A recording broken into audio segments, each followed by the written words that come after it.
Contrary to belief, you can play the dark side of this game, and it ain't that big a deal if you do it right. I know what you heard.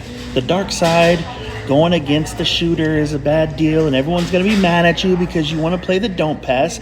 Not that big a deal if you're not bragging about it. And play odds as well.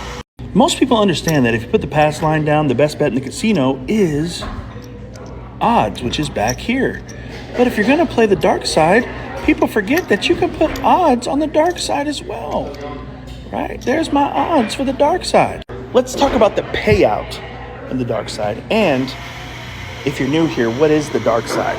Let's start. The dark side is pretty much going against the quote-unquote shooter is what they say, but you're not really. Think about this. If you put it on the don't pass, that means that if a 7 or 11 rolls right here, you lose.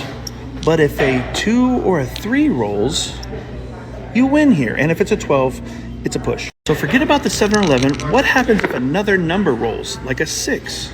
So now the puck will go on. And if those of you follow me from last week, I found my puck. The 6 gets covered, so that means that's the point. And now you got the house advantage because you want Big Red to hit. Because if Big Red hits, you win 1-1. But if a 6 rolls, which it could, you would lose that bet and everybody else would be winning and cheering and blah, blah, blah. But the likelihood of a 7 coming before a 6 is pretty good. Because now everyone loses, but you just won. That's the concept of the dark side. Now, let's talk about odds. These numbers right here, think of them as pairs. 6 and the 8, 5 and the 9, 4 and the 10. They have the same percentages to hit as the pair. So the 6 or the 8, same percentages, 5 and the 9, vice versa. So they have different payouts based upon difficulty. If you're playing the don't or the dark side and the point becomes a 6 or an 8, you have a slight advantage because of the big red, the 7.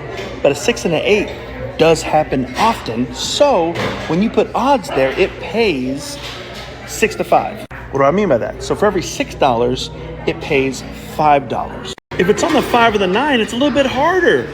So guess what? It pays different. So for every $30, you make 20. So 3 to 2.